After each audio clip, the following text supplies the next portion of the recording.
All right, let's get started. All right.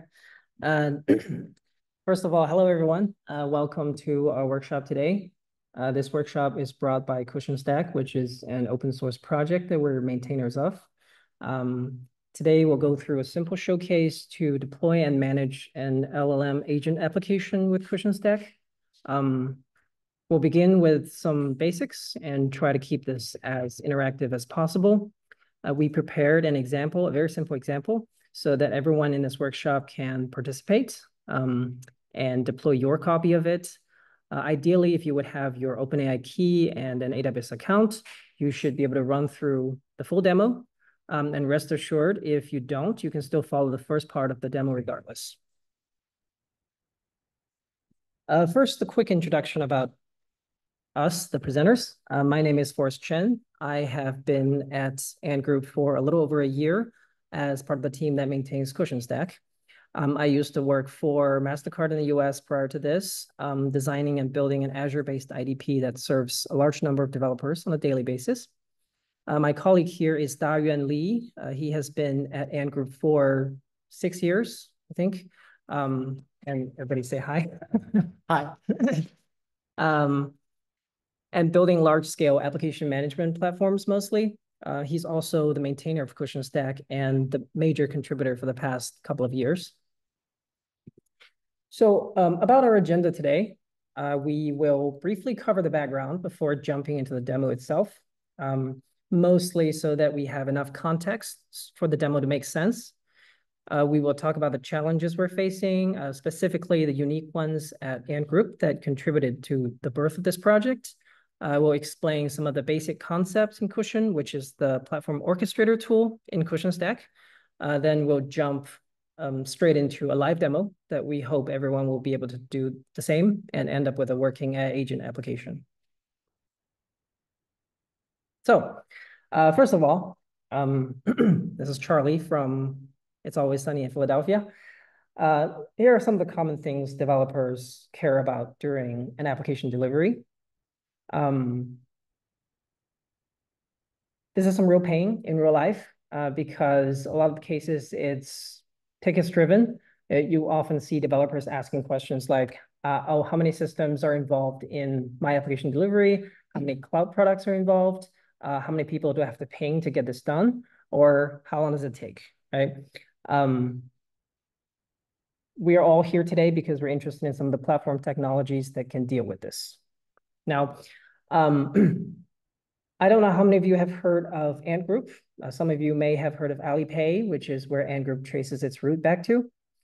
So Ant Group runs in a massive scale, serving as the critical financial infrastructure in China. On one hand, Alipay serves over 1 billion users. Yes, you heard that right. And over 80 million merchants. And we process hundreds of millions of transactions on a daily basis. So this requires the most stability, safety, and risk management on the payment business side, or as we call it, the digital finance side. On the other hand, the company is trying out new business forms, things like streaming, videos and shorts, advertisements. This is typical what we call internet business. This requires iterations in quick successions to innovate and test out new ideas. So this diversity poses very unique challenges, I think, on the technical staff here at Ant Group. More importantly to us as the original platform team, this poses very different infrastructure requirements as needed by different business cases. We actually have a talk releasing tomorrow covering this story from the strategy point of view. But here today, we're going to deep dive from the technical side in the aspect of application delivery and operations, showing some tools that we're using. So I'm going to try to make this part quick because I think most of us here want to see a live demo and run through it together. So long story short, we ran in the traditional platform as a service approach for nearly a decade, and we discovered that it's at a point where productivity is kind of hurt by several critical issues, mostly caused by an explosive growth of infrastructure complexity over the years.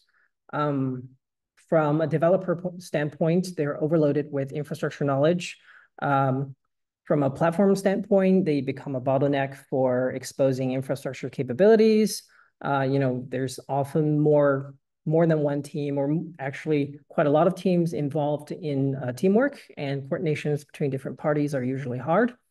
And then from a security standpoint, security parameters and postures are harder to define and establish. And because of the reconciliation mechanism in Kubernetes, when something goes wrong, the blast radius is usually potentially huge. So here comes our response, right? So we want the platform teams to be able to define what we call golden paths for developers. So this slide looks complex, but I'll get to the very point of it, which is separation of concerns. So we believe the application team, which is the part on the top, they should be concerned about things that are environment agnostic, right? So usually this means application team would like to describe what my workload profile looks like, what are my accessories, aka things like I'm going to need a database of version X and size Y, and not be concerned with exactly what the database specification looks like in a given environment. And then on the bottom left part, this is what we think the platform team should be concerned about. They should create, the platform team should create things like, I'm going to define a standardized workload profile. If you're going to use, say, Kubernetes deployment, or let's say some customized workloads, and some of the behaviors like image pool policy, for example. And then the platform team is also going to define, other than the workload part, it's also going to define behaviors for different accessories, like database, for example, database behaviors, networking behaviors, things that are standardized capabilities, and sometimes that requires different environment-specific configurations. For example, if you're going to have a larger database in production and a smaller one in dev, these are the things that we believe application developers don't need to care about, or really shouldn't be concerned with at all. So this has two parts, right? One is the standardized capabilities, is what we call cushion modules, and we'll talk about that in the next slide. And the other part is the environment-specific configurations, which is, like I said, the database sizes in different environments. So the Cushion Platform Orchestrator is what we call it today. It takes two inputs, right? One from the platform team and one from the application development teams. And it basically merges these two parts together. It matches them according to the correct deployment context, which is what we call a workspace. You can just, you can understand them as general like environment type of concept. The combination of the dev-facing spec, which is something that we design, or we hope that it could be simple and environment and platform agnostic, where the platform engineers define things like modules and environment-specific configurations. So they get matched together and then create what we call a spec, which is a resource-facing kind of data format. And it's a uniform format for both Kubernetes resource and cloud resources. This spec thing serves as the source of truth and maps one-to-one to the actual infrastructure. All right, so a little bit more on the Cushion modules. Right, if we zoom in on how Cushion modules work, this will be a very simplified version of it. We can absolutely circle back into the details later after the demo. So there's no magic here. Like I said, we're managing both Kubernetes resource and Terraform resources, and by translating them into a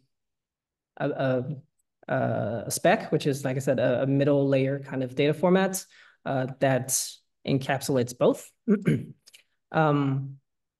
So the platform engineers manage these platform configurations. In Cushion's terms, this is called a workspace configuration. They usually represent a set of default values. Like in this example, in the top right corner, we see MySQL module has a default module config for a size of 20 gigs and with with an instance class of dbt3 micro. And then for a specific sector of applications that want to override that behavior, you can also define overriding configs. But that's a little kind of advanced use case. We won't be covering that today in the demo. So from an application standpoint, the application developers basically chooses a module and then creates a configuration file, which is a declarative model that describes an application in full. So we'll see that in just one more slides away. And this one looks complex, but really the part that I want to show is the bottom parts, which illustrates the workflow of using Cushion, which is generally in 3 steps. The first one is to write configuration codes. And this includes both the application developers writing their side of the story and then the platform team writing their side of the story. And like I said, later on, this basically gets matched and merged into, on this slide, it's called intent, which is the single source of truth for all the resources that's going to be deployed in your environments. And then eventually it gets applied, which is when these resources actually gets created or updated. And before you get to the apply part, there's actually a step called preview, which let you see the live diff of the resources that you're changing, just so that you have an expectation of what's going to happen. All right, so we are in the demo part 1 now. And demo part 1 is really nothing fancy. It's an ordinary Python application that leverages the OpenAI service to answer questions. The purpose of having demo part 1 is so that during our part 2, we'll try to turn on some of the advanced capabilities of the same AI agent that is going to try to answer some field-specific questions. So, sure. Okay. The commands that needs to go through this is already posted in the chat, and we'll walk through them one by one, basically. So, and because this is a story about the collaboration pattern, right, between the platform team and the developers, so I'm going to role play this through demo part 1. So I'm going to first of all do something that the platform team is going to do, aka like setting up workspaces, basically setting up the environment specific configurations and all those things. And just remember, so the demo that I'm going to be doing today is based on a CLI, where in reality, you can wrap this around, basically, you can wrap it around anything. You can wrap it inside a pipeline, like a Jenkins pipeline. I could have action. You could put it as part of a long-running service that exposes REST APIs and provide service. So this is really just showing the very atomic part of the capabilities of the CLI that we're using. So let's jump through. All right, so we're going to start with the installation. And because I already done the installation, I can actually do Cushion version here and show that it's already installed. So if you want to start with the installation, the steps should already be in the chat. Let's see. 1 second. It's in the chat, right? Okay, yeah. So for you to install, follow basically the first step in the chat to use curl or PowerShell to install Cushion. This might take a little while to download.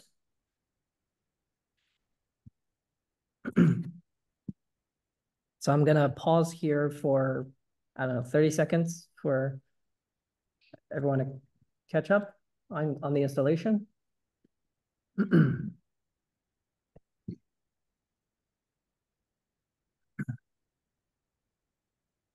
So after installation, you can do Cushion version or Cushion help or Cushion subcommand help. Either one of those will do.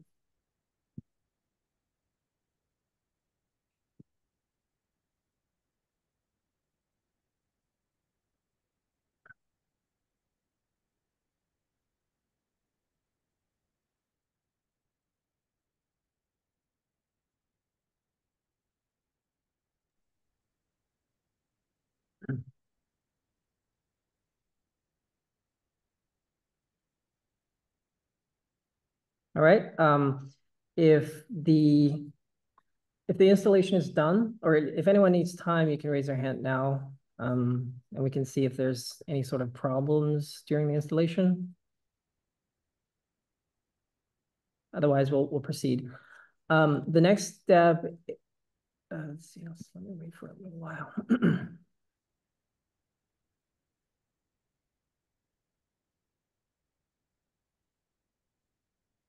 All right.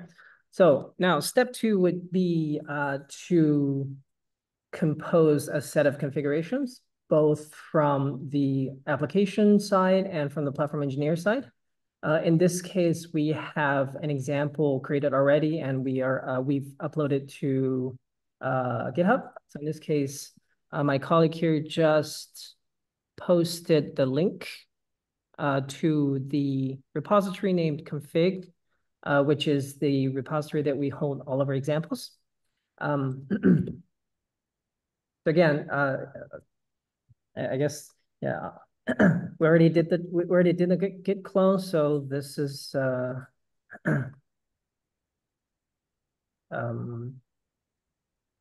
gonna once again wait for a little while for the git clone to complete.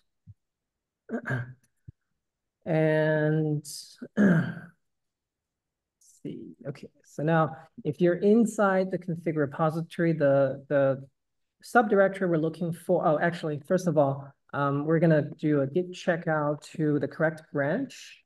The branch is called Agent, this one. So I'm gonna do checkout agents, and it's telling me I'm already on agent branch.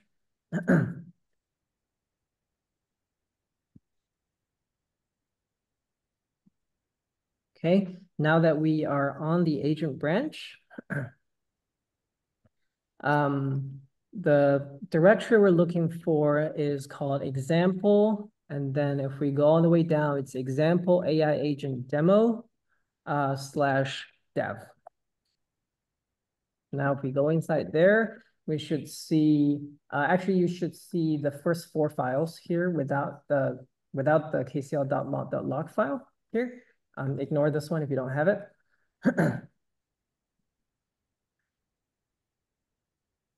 Okay, so now the first step I'm going to do is to create workspaces, because this is the first time or according to the demo, this is the first time Kusion's been installed. And the first step would be for the platform engineers to define workspaces, which is basically an abstraction for environments. And then that would be, and I can start from here. I'm going to delete the ones I have. I'm going to delete the one I have locally. Hold on. All right. So now if I do Kusion workspace list, it should show you nothing other than defaults. Now we're going to do Kusion workspace create. And the workspace we're creating, we're going to call it dev, but really it doesn't really matter what you're calling it. You can call it anything you want, as long as you're passing in the correct, you're passing in a corresponding workspace.yaml file. So now let's first look inside this workspace.yaml. Here we are seeing some configurations for, this is examples of some Kusion modules. Service module and OpenSearch module are the 2 modules that we'll be using today. In the demo, in the part 1 of the demo, we're only going to be using the service module. We'll leave the OpenSearch, which is which creates an AWS OpenSearch resource and give it proper permission. We'll leave that to part 2 of the demo, given by my colleague Darian. So for the first part of the demo, we're only going to be using service. And here in the workspace config, it's defining where to pull the service module from, the version of it, and some of the platform standardized platform configurations for this given workspace. In the case that we're demoing, it will be the dev workspace. All right, and then at the bottom here will be, as you can see on my screen, these are not commented, but if you're checking out from config, you should see these 4 lines as commented. This is actually on purpose because in the demo that we're showing today, we will be pulling secrets from a secret manager that we've created. So if you do have a secret manager that your access key and secret key can access, you can also leave this uncommented. Otherwise, for the purpose of this demo today, we'll ask you to put your secrets just in the plain. Well, I mean, in the KCL in the main.k file that we'll be seeing in just a minute. But just keep in mind that in production, it's always good practice to not do that and instead put your secret inside. Say in this case, we're using an AWS Secret Manager. Which then Kusion will fetch the actual value of the secret during the apply phase, whenever we really create the resources. So, all right, so make sure that you have the bottom 4 lines commented if you're not using a secret manager, which since we didn't put it in the prerequisite, I'm guessing that'll be the case. All right, now we'll be creating the workspace using the file that we're just seeing.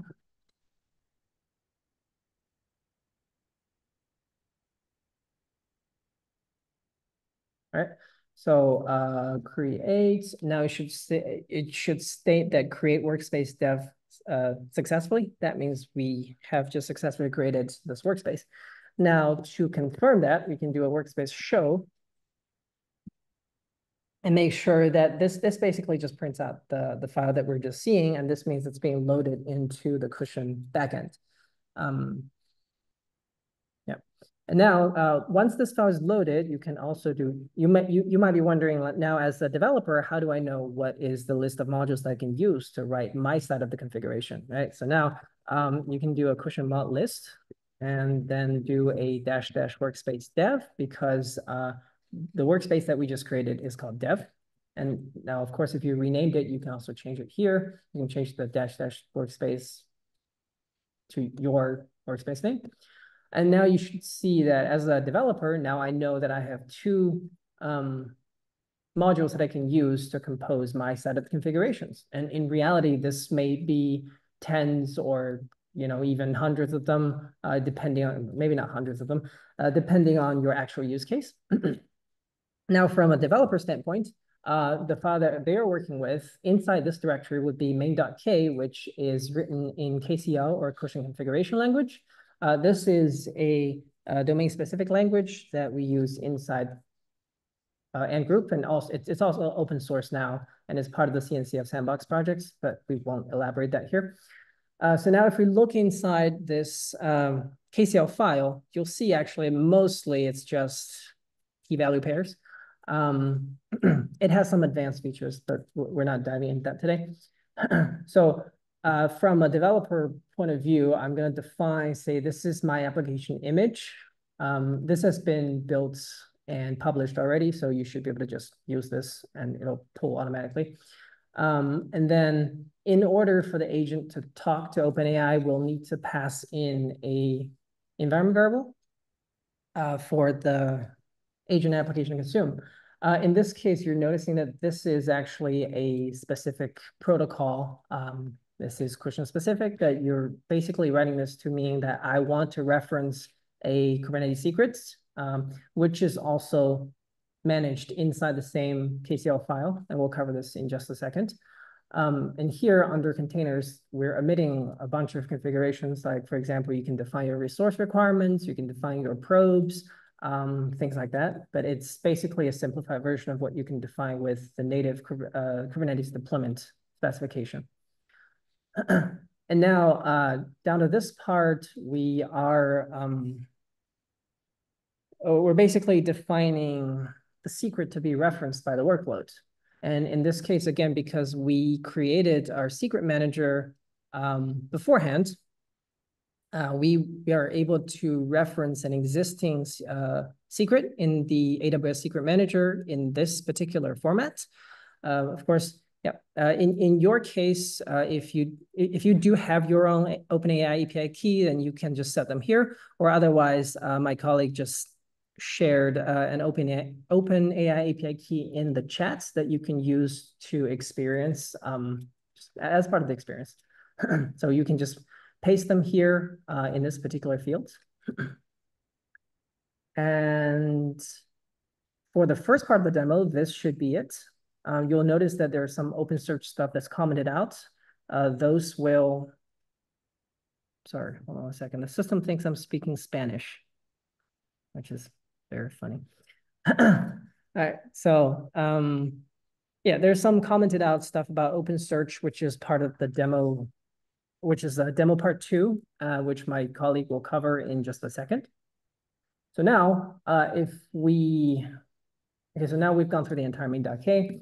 We'll start basically trying out the Cushion tool itself. The first one is I'm going to do a Cushion generate to basically show, remember when I mentioned earlier that there's a middle layer of data format called spec. So generate is going to do exactly that. It's going to generate spec. And it's going to tell you exactly what resources will be generated. In this case, now it's going to generate a Kubernetes namespace because you're going to need it. You're practically going to need it for anything that gets created in Kubernetes. And then it's also going to create a Kubernetes deployment. It's also going to create a secret with the OpenAI API key that I just shared with you, that my colleague just shared with you guys. So this basically tells you what resources will be created. And remember, if there's also cloud resources, which in demo part 2 there will be, it will also show up here. The next step is to do a preview, which is going to show you so it's going to do a 3-way diff. It's going to compare the specifications that you just saw, and it's going to compare a state, which gets created every time after you successfully apply it.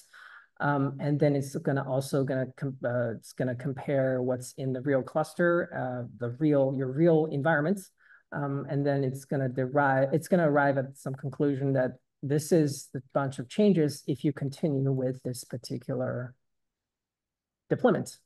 So let's just do all of, actually, let's do them one by one. So I want to see the details of this particular namespace that I'm creating. And then I want to see this particular secret. And I want to see this particular deployment. So, and then I want to see all of it, which is going to dump all the like all the changes that's happening throughout this particular deployment. All right, so now if we say we're satisfied with this particular set of changes, then we're going to continue to the stage where these things actually take effect. We're going to do Cushion apply. So let's see, before we do Cushion apply, we actually need to make sure that the group config environment variable is set. Set. Right? Is it this one? Actually, hold on. We'll need to find the correct.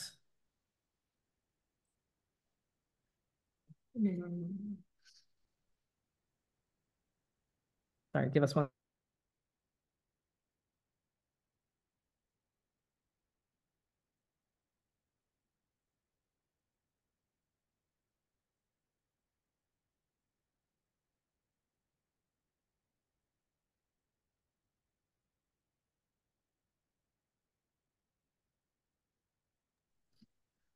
All right, we're back. So I was just actually told that you probably don't need to set this kubeconfig file. All right, so let's go. Let's YOLO this. Workspace dev. Make sure this workspace dev thing matches what you just created earlier in workspace create.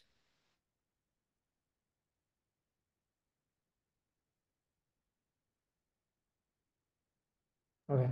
Yeah.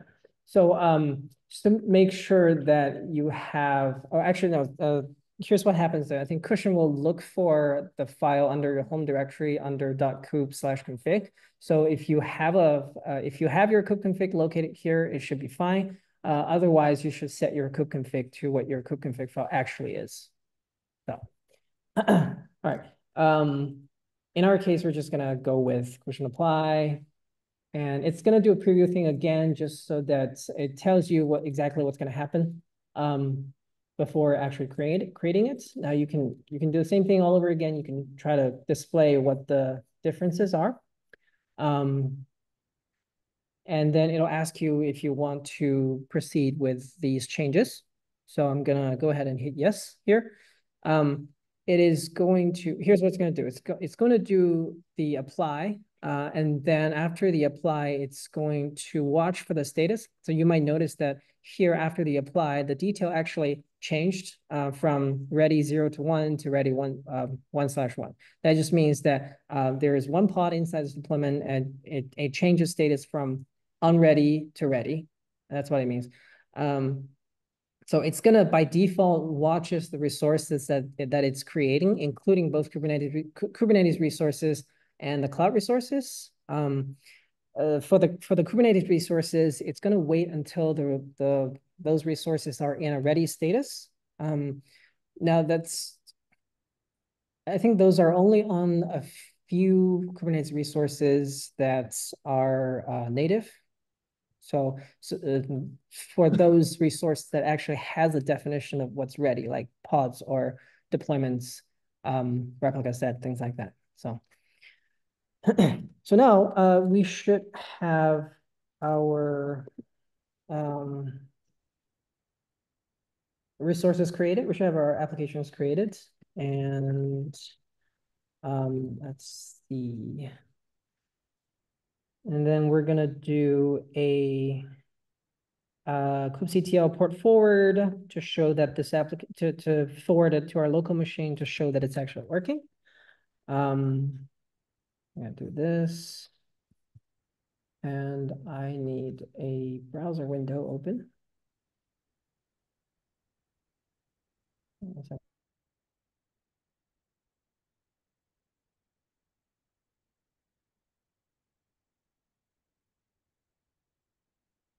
right, 1 second.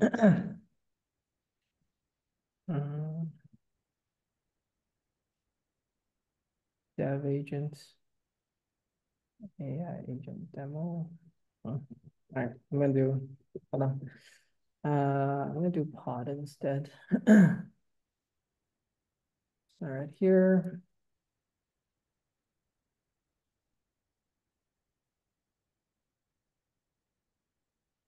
All right, so this should be all set.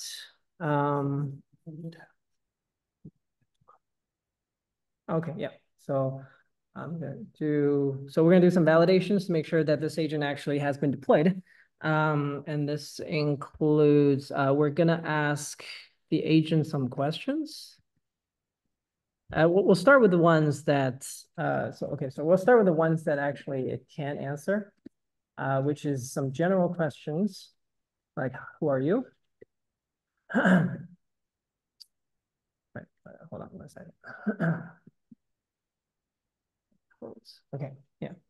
I think this should be, it should be running in the background. No, hold on, this is 80.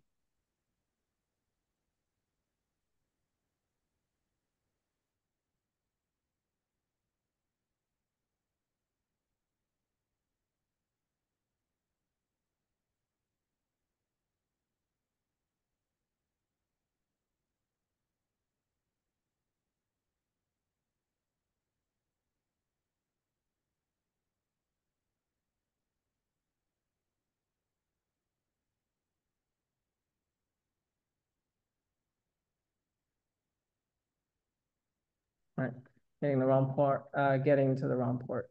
Oh, wait, hold on. Wait,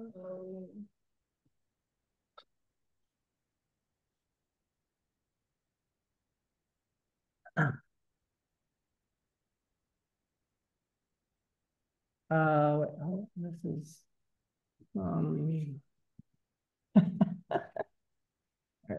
Give us 1 second.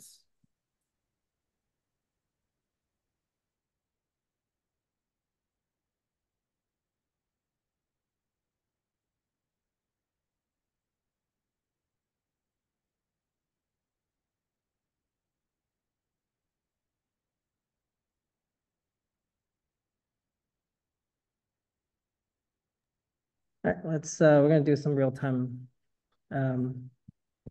figuring out what's going on. The deployment though is successful. I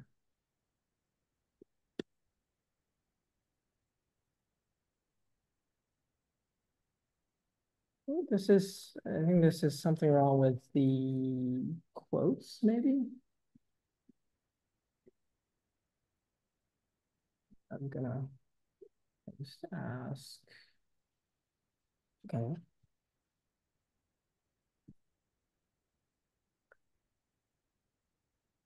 This is generally because of what copy paste does in Chinese. That's my guess. Give us 1 second.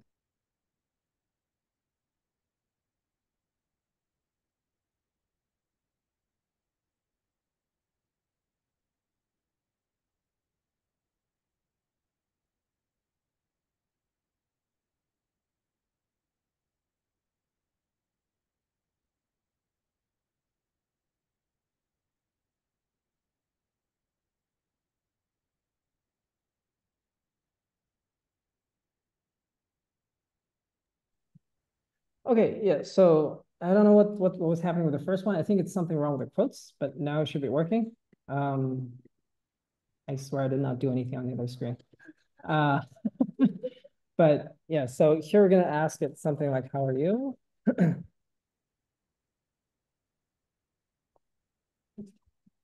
I know. All right, so I mean, it does prove that, I mean, it does show that it's connecting to OpenAI service. And I know this is a very, very elementary version of the demo, but my colleague will show an advanced version that does retrieval augmented generation later on. But here at this point, we should be fairly confident to say that our deployment of the AI agent application is successful. And we've asked it a very specific question: what was NVIDIA's profit in Q3 2023? It's telling me that it does not have access to real-time financial data. So in the second part of the demo, my colleague will show that we'll be using a PDF file of NVIDIA's 10Q documentation to use that as an external data source for knowledge retrieval. So at the end of the demo part 1, we'll politely ask everyone to run through the last part of Kusion's workflow, which is the last step we did was to apply, which is to create the resources. And now we're going to ask everyone to do the Kusion destroy, basically, towards the very end of the Kusion workflow here. Yeah. So now if you do this, it should, actually, I think I'm at the wrong, yeah. So I'm going to stop the port forward and I'm going to do a Kusion destroy.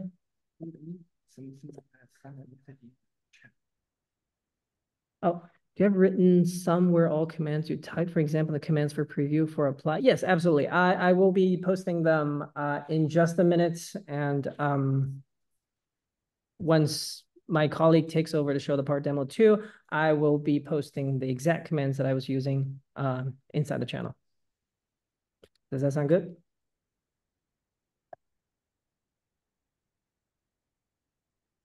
Cool, awesome. All right, so the last step of the workflow is to do a Kusion destroy, which if you do this, it's also going to pop up with a preview window, and it's going to try to confirm this is exactly the kind of dangerous things that you want to do. It's just to delete your entire application. All right, so you can also, again, you can show the exact diff that's happening. For example, you're actually deleting the secret, you're deleting the namespace, and then you're deleting the deployments.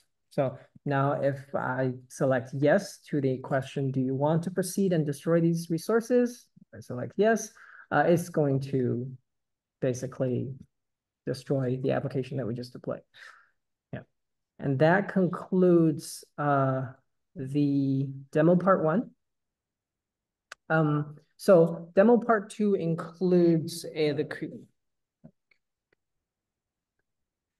hold on 1 second. Where's the Zoom?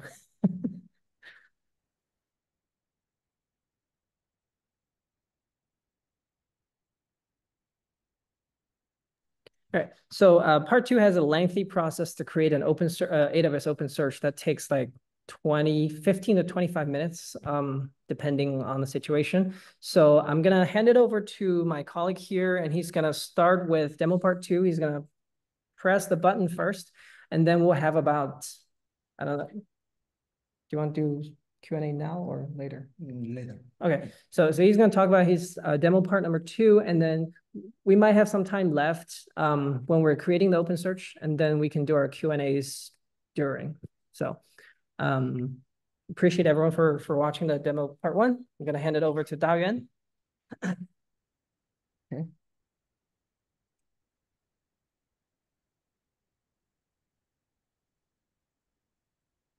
Okay.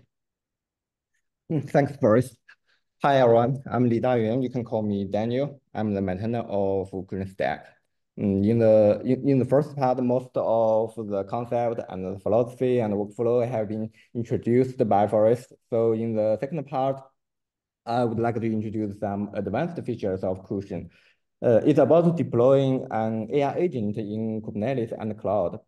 So before we start, please make sure you have an AWS account that contains the Amazon OpenSearch service for access, the permission Amazon OpenSearch service for access. Okay, this example will create an OpenSearch instance, which will incur some costs. It's okay if you don't have an AWS account, you can just watch my operations, and we will post a user guide on our website and upload this demo on YouTube. Okay, let's start. As mentioned before, since creating an OpenSearch instance on AWS is very time-consuming, it's about 25 minutes. I will modify some codes and execute some Kusion command first and explain the whole thing later. So,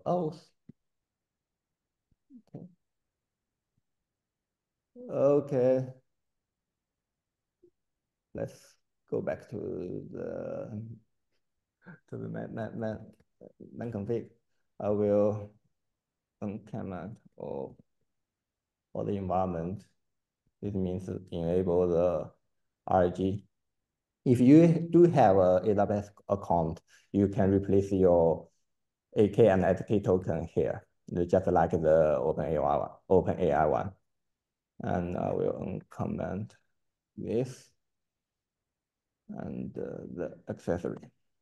The accessory is the OpenSearch module. Okay. And the workspace. Go back to the account.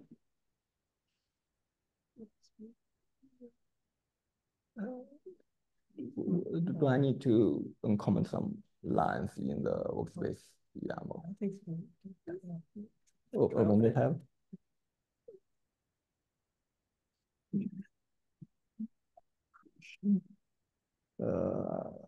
Give me a second to check if I need to modify the workspace. YAML. Okay, everything should be fine. Yeah.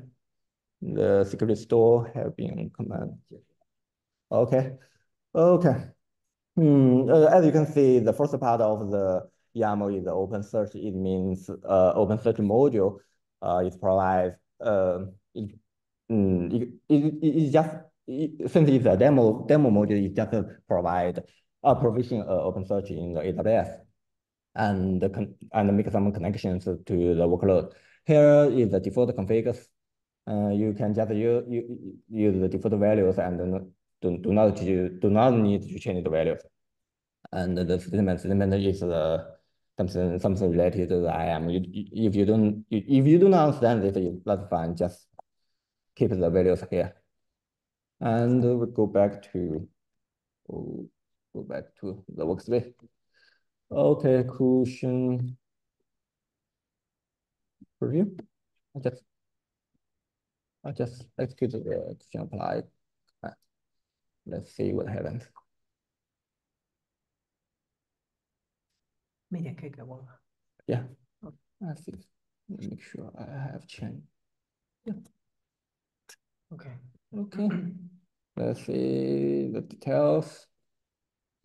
The first resource is the new one, as you can see, is the open search domain resource, and the last three one has been destroyed. Sorry, has been introduced in the first demo. This is what we will have in the AWS cloud. Okay, just continue with the yes, since the creating time is very long. Okay, let's go back to the config. Let me. Oh, wait a minute. I would like to explain what the RAG mean and what the sequence workflow of the whole thing. Okay, RAG stands for the retrieval augmented generation. In the previous demo, when you ask a question that the LLM, the OpenAI LLM doesn't know, he will answer you that I don't know. But in some scenarios, when you deploy an AI agent in your own company, you will have some enterprise knowledge. Yeah, but this knowledge are not public. So we should figure out a method to tell the LLM to know what the enterprise knowledge is. So the first thing we can do is to save our enterprise knowledge as a PDF and convert the PDF into embeddings by the embedding model, and then store the embeddings into the vector DB. So the second time when I ask the question, the LLM doesn't know, it will retrieve the knowledge from the vector DB and combine the knowledge with the question the user asked. So so it will figure out what the real answer is. So the idea behind this is quite simple.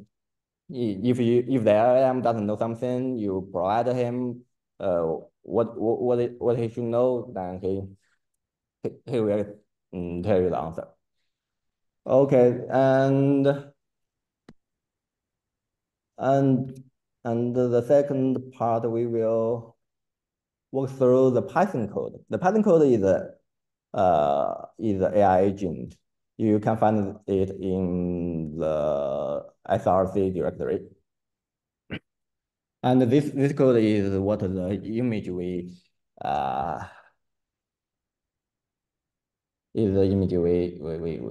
set here. This code is quite simple.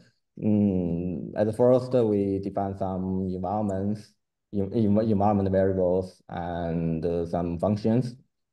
We don't need to care about them. Then we go to the main function. The first step is initialize the chat model with the OpenAI key, and the name of the model is GPT 3.5. And create a QA chain with the model. When the RAG environment variable is set as true, okay, we will go to the line 168, load the simple document, is the NVIDIA PDF path. We also provide the PDF here. And split the text into chunks and embedding. all the functions are imported from the long chain library. Okay. Okay, then the host. Okay, the host it means the open search endpoint is the vector DB we provisioned in the AWS cloud. What? Do you have any questions?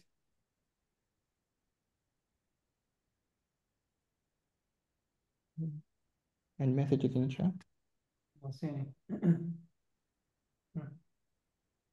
Alejandro, did you have a question?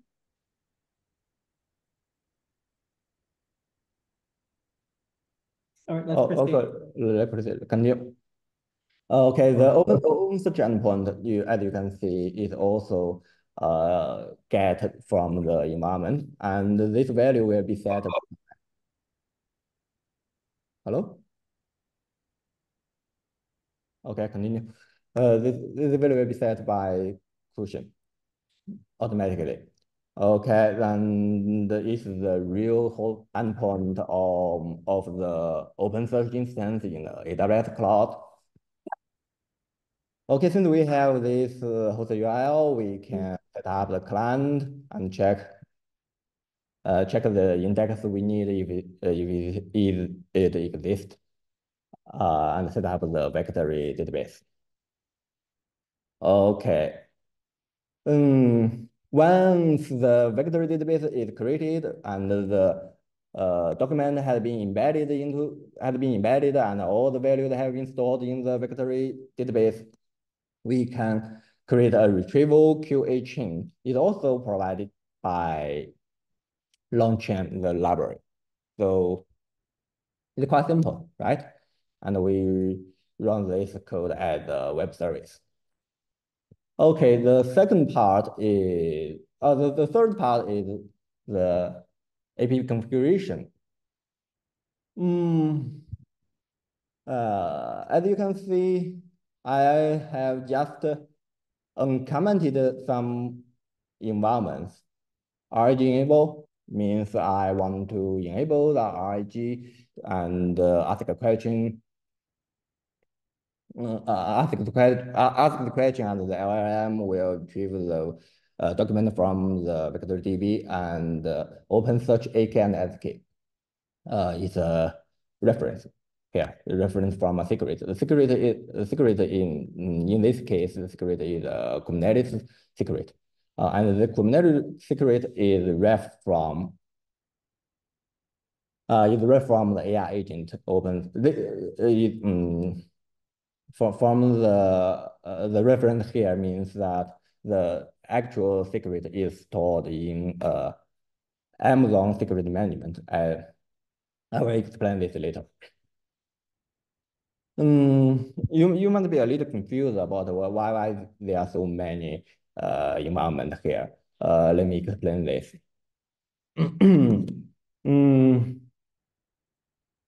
Oh, wait a moment. Have you told them to export some AWS environments? Okay. Yeah, but we need some grammar of this. Okay. I will talk about it later. Okay, the first thing here is the reference. The reference, when you execute this configuration with Kusion will analyze the whole configuration and find that, oh, here is a reference here, and he will retrieve the actual secret value from the cloud. In this case, as we shown in the workspace configuration here, workspace configuration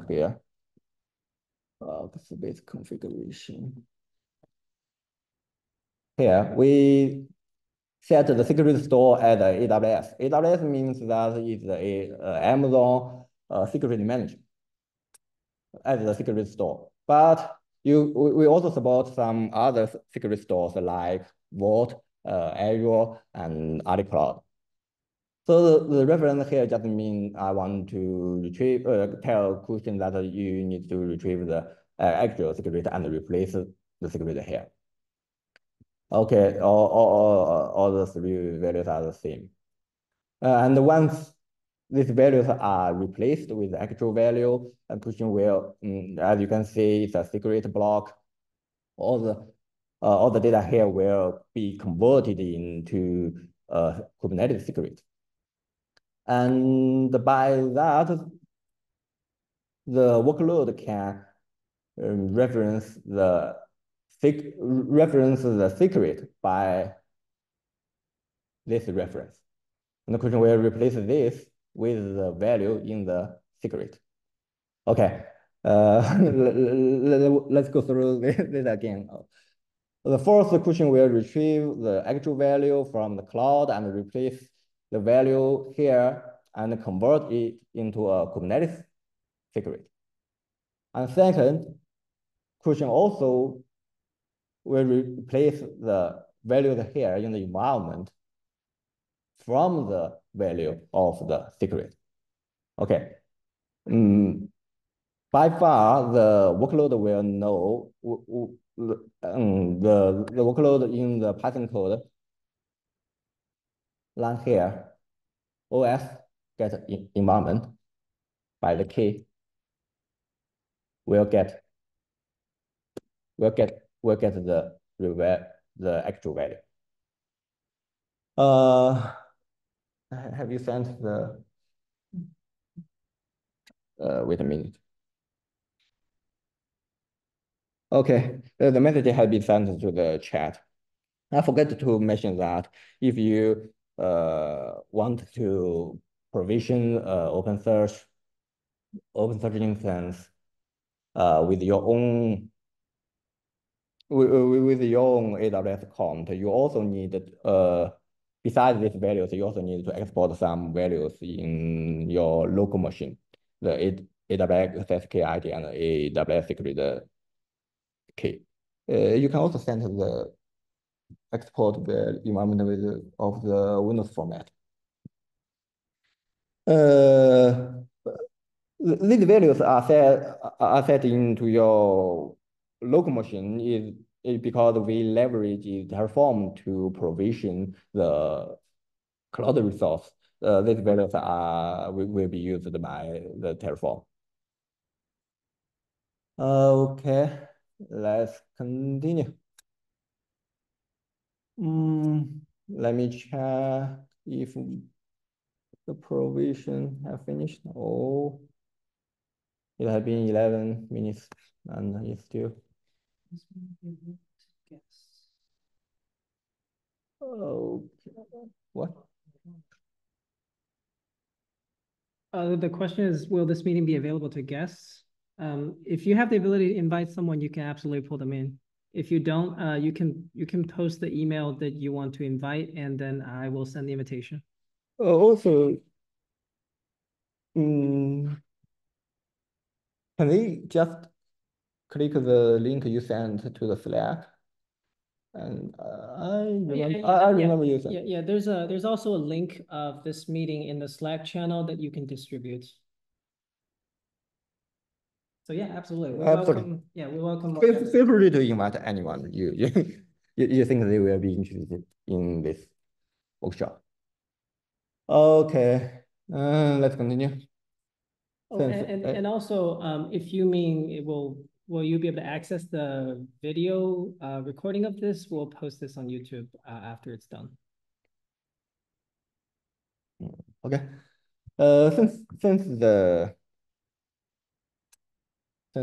Kusion is still working to provision the OpenSearch instance, let's continue to the slides. Okay, what has Kusion done in the host and the hog flow?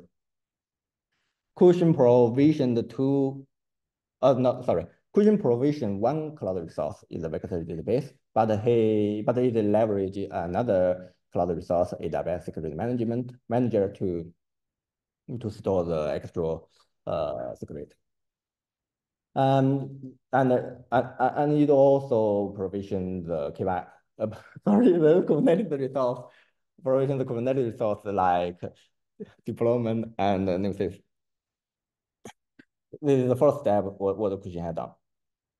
And the first part is Kusion will retrieve the secrets from the cloud, as I mentioned before, and replace the reference with the config.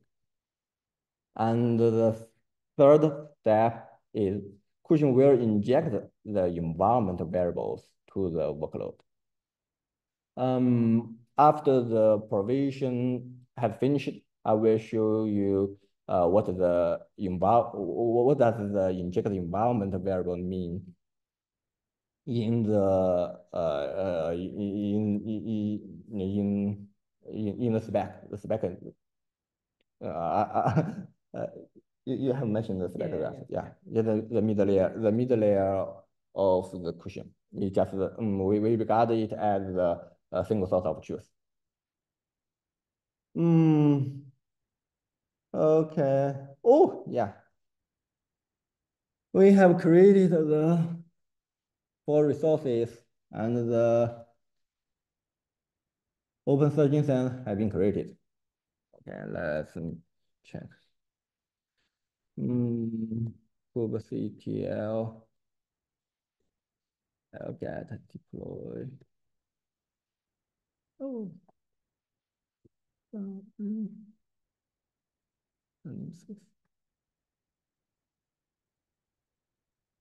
Yeah, I think I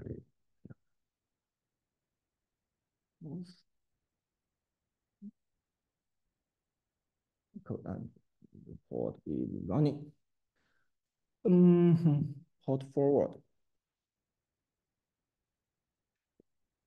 Is this the command, the right command? Okay, I need to change the name of the port. Okay.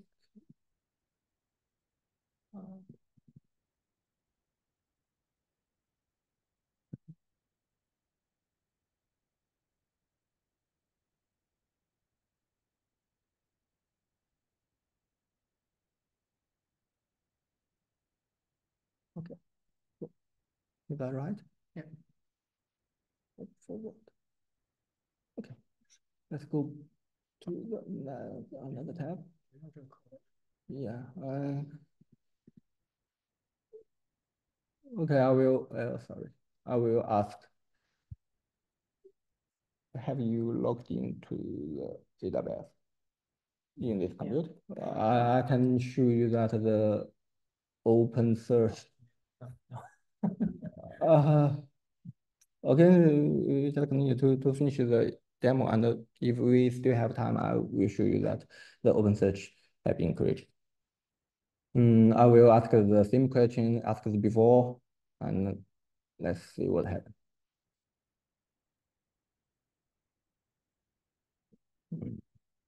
It's a little slow here.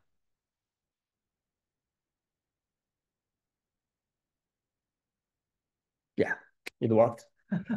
As you can see, the same question asked before, the LLM module answered, I'm sorry, I don't have the real-time financial data, but after we enable the RAG, we provided the PDF, the NVIDIA financial report to the LLM, and it knows NVIDIA profited a lot of money.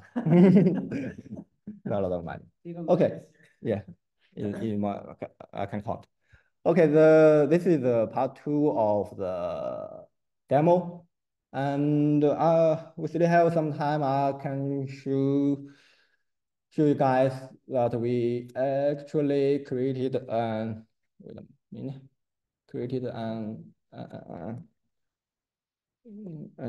instance in the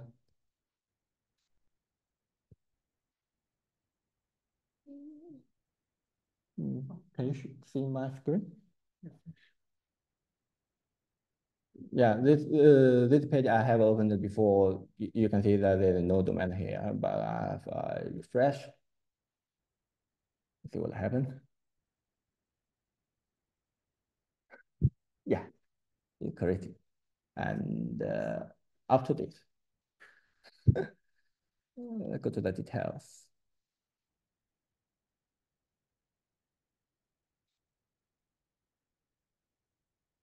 Okay, go to the details. Let's see the indexes. Indexes here. You can see the test index. The test index is we just created, and the size is almost the same size as the PDF here. Okay, that's all. Q&A time. Sure. Yeah, let's do a Q&A. I'm sure you must have a lot of questions because we dumped a lot of information on you. Feel free to either raise your hand or type them in the chat or speak. Or speak, yeah. Yeah, whichever way works.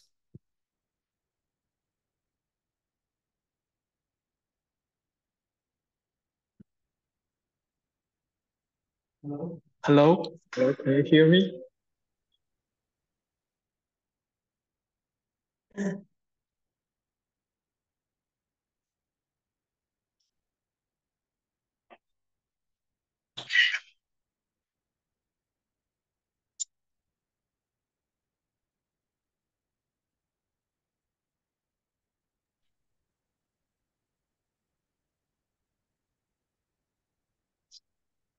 Well, I have a, well, this is a great presentation despite a few minor mishaps. And I have a question. Well, I would like to know that if Kusion has some customized enhancements for LLM applications or models, such as some simplified model ops commands or support for common LLM models. From my point of view, I think Kusion, what you have shown means that Kusion mainly provides a mechanism for collaboration and extensions. Or do you guys have some plans for further enhancements specifically for AI applications in the future? And by the way, when I was trying out Kusion, I noticed a small typo. Can I submit a pull request to fix it? Yeah, sure. Yeah, absolutely. Would you answer the question? So the first one, do you mean support for AI agent applications or the models themselves? Well, I think I would like to know both of them. Um, Both the LLM ops and the AI agent applications. Okay, we'll start with model ops. We'll start with the operations regarding models themselves. I think we talked about this internally before, and as you can see on the screen here, actually, it's showing something called an app configuration. So right now, this is Kusion is still mostly application centric. It's targeting around the concept of applications. If we were to do, but actually deep down, what Kusion does is it uses the same kind of data format, which is spec, to drive the delivery for application codes, infrastructures, or whatever, including like I think models included. So if we were to make some customizations for deploying models, I think the first step would be to create something similar to app configuration. Maybe we'll call it something like model configuration or large language model configuration. What it does is it's going to expose some parameters that the people that operates these models care about, and then maybe abstract some away from them to reduce complexity. So again, the whole idea, and I think the whole idea of Kusion is kind of proposing a new collaboration paradigm, basically separating the concerns between one group from another. So in this case, I think if there are certain things that the model operators care about, and there are certain things that they don't, they can absolutely benefit from this whole framework that Kusion provides. We can develop a new, like I said, a model configuration schema and kind of fits them into the Cushion framework. Right now, it's like I said, it's still application centric, but this is something that we're looking into at the moment. Yeah, it's really a good question, and we do think about this in our team, and we have some experimental projects that about so-called model ops. Yeah, how to operation models, the language models with Cushion. As mentioned by Forrest, the basic concept or in other words, the problem we try to solve is collaboration. Yeah, if the problem you need collaboration, I think we will find a way that Cushion can. We will try to find out if Cushion can help them to solve their problem. But at this moment, we are mainly focused on the application configuration, but we also have some experiment projects about the models, the LLM models. Does that answer your question? Okay, I think yeah. I think I've got it, and thank you very much. Thank you.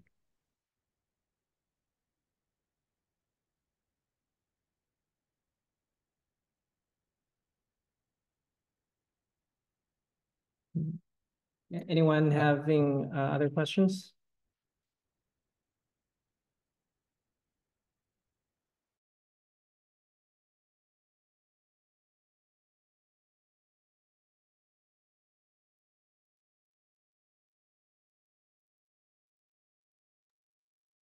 Okay. The last part. Yeah, the last part. We'll share some takeaways with you guys. All right. So yeah. Excuse me. All right, so we're toward the end of our session here today. And I've summarized some of the takeaways that we're having prior to leaving.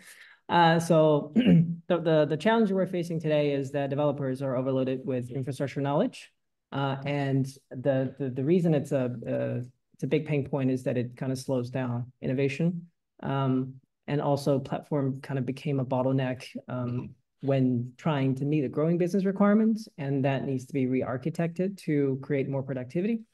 So again, then our approach is to have this dynamic configuration management based on a self-service capability driven by a separation of concern. So that is the new collaboration paradigm that we're defining. And then to drill a little deeper into this, the platform engineers build reusable building blocks in the form of Cushion modules, and then developers leverage those based on that capability. And we've kind of proven that this is actually a technically viable solution from the massive practice here that we do at Ant Group. And then also there's no one IDP that fits all. So always, I think our principle is that you should build one with your specific needs with an open source product that usually yields a better return on investment.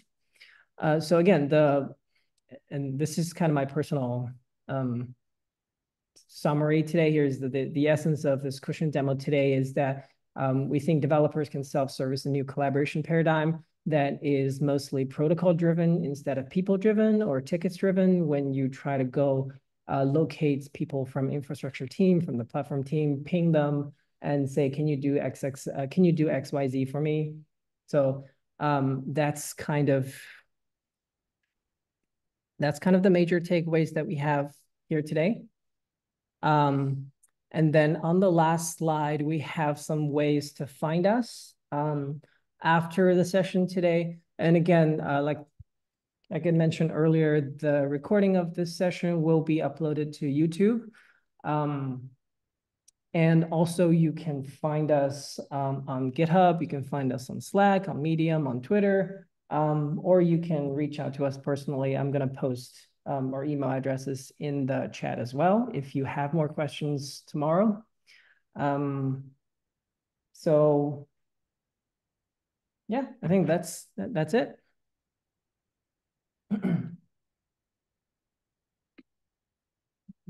Oh, I think we see a new question. Can we use Cushion with Backstage? I'm going to be honest, I don't have much knowledge. I don't have very deep knowledge on Backstage, but like I mentioned earlier. No, we have some practice in. Okay. Yeah, some prototypes. Okay. Yeah, we do have some practice about to integrate Cushion and Backstage in Ant group, and yeah, both of us are from Ant group. But it's not open source right now. Yeah, to be honest.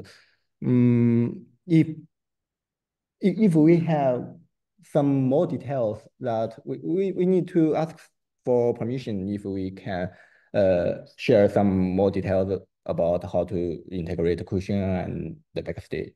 But I can answer you that yes, Cushion can integrate with Backstage, and we have practice in undergrad.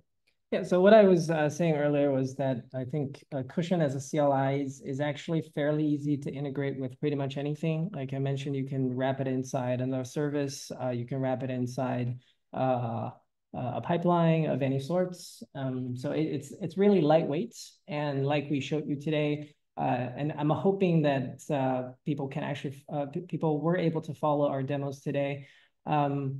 Hopefully that was a lightweight and kind of a pleasant experience. So yeah, and we can try to share more details with Backstage if we get the permission to. Is there a limitation in terms of infrastructure it can generate?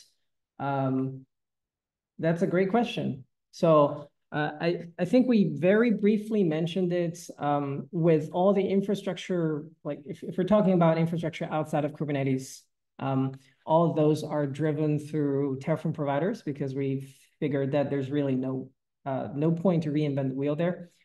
So as long as there is a Terraform provider or you're willing to create one, if it's proprietary or on-prem infrastructure, you can absolutely drive everything through Cushion. It's basically just, like I said, this is more of a proposal for a new collaboration paradigm. And like I said, as long as you have a Terraform provider for it, you should be able to create it. Or, maybe even later on, we'll evolve to the ability to create via cross-plane providers, or even we have a Cushion provider eventually one day as well.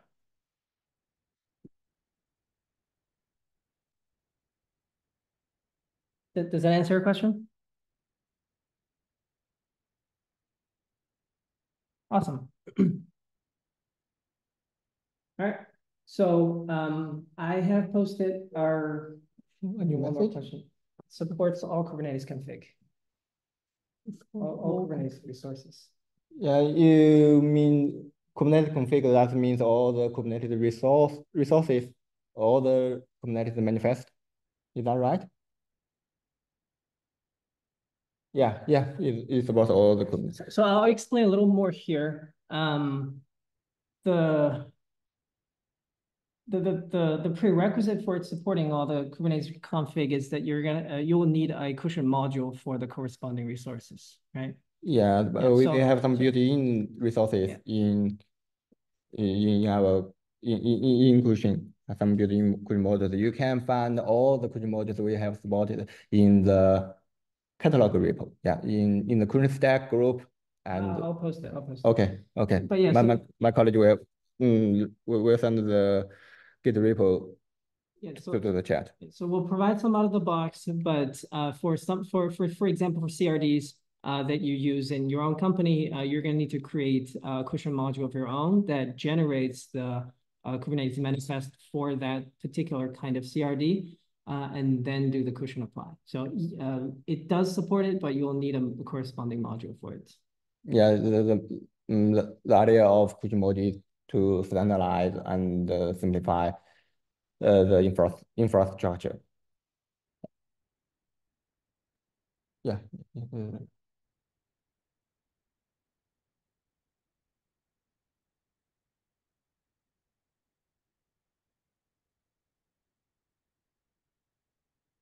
All right, I've just posted the link to the catalog repo in the chat. Yeah, I want to mention that the Kusion module is very powerful. We have some develop guide about how to develop a Kusion module in our website. Actually, yeah, my colleague we will send the link to the chat. You literally can do anything with the Kusion module. Yeah, right. You want Kusion module. The main logic of Kusion module is written by Golang. Yeah, it's a GPL. So you can request request from a web server, or you can load a file, and you can literally do anything you want. So yeah. So if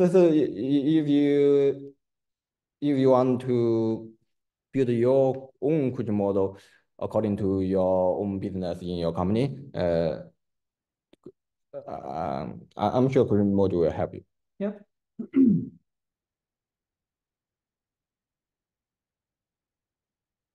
Well, hopefully that answers your question.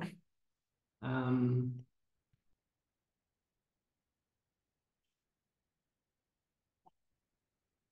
right. So I have posted the ways to reach out to us in the chat. I'm going to do it again so that it's latest. Yeah, so if you think of any questions later on, feel free to reach out anytime via GitHub issues, via emails, via this particular Slack channel. We'll be watching those as well. And we are also looking for partners. Yeah, Yeah, right. right. Yeah. Well, we're also looking for partners that want to have interest in Kusion and to build Kusion together. And yeah, as you can see, it's an open source project. Yep. Yeah. All kind of partnerships welcomed. Yeah. All right. That wraps it up. We will end the meeting in just a little. And again, remember, reach out anytime you want. And thanks again for all of you coming today. Wow, this has gone for almost 2 hours. All right. Have a great week, everybody. Thank you for your time. All right. See you guys. Bye.